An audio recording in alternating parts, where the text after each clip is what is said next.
Hello friends, आज हम लोग देखते हैं एनसीईआरटी इकोनॉमिक्स कक्षा 9 अध्याय 1। ठीक है, इसमें है उत्पादन का संगठन।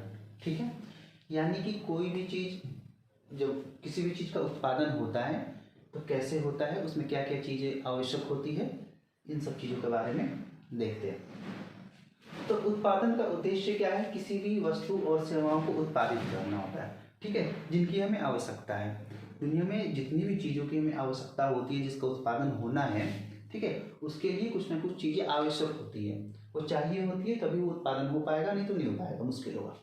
ठीक है, जैसे भूमि तथा अन्य प्राकृतिक संसाधन जैसे जल, वन, खनिज। हम एक एग्जाम्पल लेते हैं, जैसे कपड़े का उत्पादन के लिए। ठीक है, तो मान लेते हैं कि हमें कपड़े का उत्पादन करना है। ठीक है, तो उसके लिए हमें क्या चाहिए होगा? सबसे पहले भूमि चाहिए होगी। किसी भी फैक्ट्री के लिए, कपड़े की फैक्ट्री के लिए भूमि चाहिए होगी। अन्य प्राकृतिक संसाधन चाहिए होगा। ठीक है, एक इंफ्रास्ट्रक्चर चाहिए होगा। ठीक है, तो पहला तो ये हो गया, भूमि, इंफ्रास्ट्रक्चर, जल, वन, जो भी है ये चाहिए होगा इंफ्रास्ट्रक्चर के लिए। ठीक है, इसके बाद हमें चाहिए श्रम, अर्थात जो लोग काम करेंगे, यानी कि इस फैक्ट्री में जो लोग काम करेंगे, ठीक है, वो हमें श्रमिक चाहिए। उत्पादन कौन करेगा? उत्पादन में मदद कौन करेगा? श्रमिक करेंगे। ठीक है, तो सबसे पहले हमें क्या चाहिए? उत्पादन के लिए जगह चाहिए, इंफ्रास्ट्रक्चर चाहिए। ठीक है, दूसरा हमें क्या चाहिए? उत्पादन करने वाले लोग चाहिए। ठीक है, तीसरा हमें क्या चाहिए? पैसा। पैसा यानी कि पूंजी। ठीक है, क्योंकि उत्पादन के लिए हमें क्या चाहिए होगा? पूंजी चाहिए होगी, फैक्ट्री स्टैब्लिश करने के लिए। ठीक है, या फिर उसमें श्रमिकों को देने के लिए पैसा चाहिए, कच्चा माल खरीदने के लिए, और भी किसी भी चीज़ के लिए हमें पैसे की जरूरत पड़ेगी। पैसे के बिना उत्पादन नहीं हो पाएगा। ठीक है, इसके बाद चौथी चीज़ है कि जब उत्पादन हो जाएगा तो उसके लिए एक बाजार चाहिए। ठीक है, एक प्रॉपर तरीका चाहिए कि वो कैसे मार्केट में जाएगा, कैसे बिकेगा। ठीक है, तो ये चार चीज़ें इंपॉर्टेंट होती हैं उत्पादन में। ठीक है, इसमें आप देखेंगे, एक होती है स्थायी पूंजी और कार्यशील पूंजी। जब हमने पूंजी की बात की, पैसे की बात की कि इसमें पूंजी लगता है, ठीक है, उत्पादन में, तो पूंजी भी दो तरीके के होते हैं। एक होते हैं स्थायी पूंजी और दूसरा होता है कार्यशील पूंजी। ठीक है, स्थायी पूंजी क्या होता है?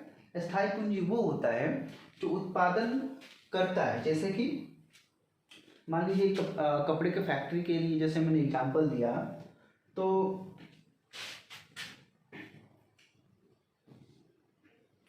इसमें स्थायी पूंजी क्या हो जाएगा? जितने भी मशीनरी आइटम्स हैं, ठीक है, वो हो जाएगा स्थायी पूंजी।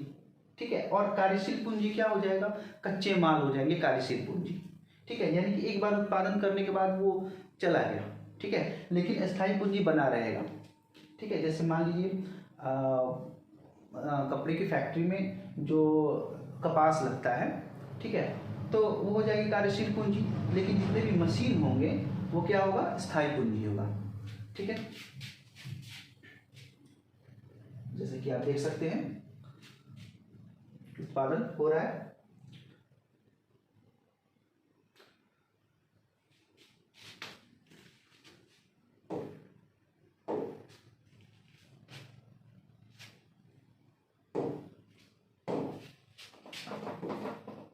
चलिए एक बार और इसको रिवाइज करते हैं। किसी भी चीज के उत्पादन के लिए हमें क्या चाहिए होगा?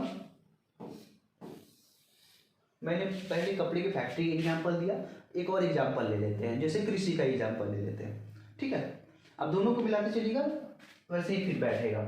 हमें क्या चाहिए? सबसे पहले भूमि चाहिए, या जैसे कह सकते हैं हमको इंफ्रास्ट्रक्चर चाहिए।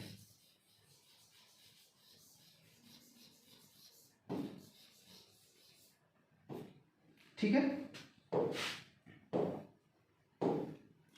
पहले हमें क्या चाहिए? भूमि, इंफ्रास्ट्रक्चर। दूसरे हमें क्या चाहिए? जो लोग काम करेंगे, यानी कि श्रमिक चाहिए, यानी कि श्रम। ठीक है, तीसरा हमें क्या चाहिए होगा? पूंजी।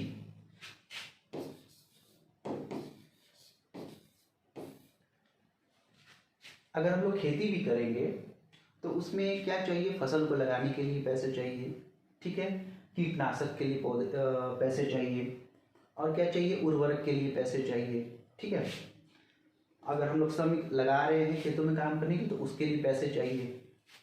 और चौथी चीज क्या चाहिए, वो होता है मार्केट में वो कैसे बिकेगा इसकी व्यवस्था करना, ठीक है।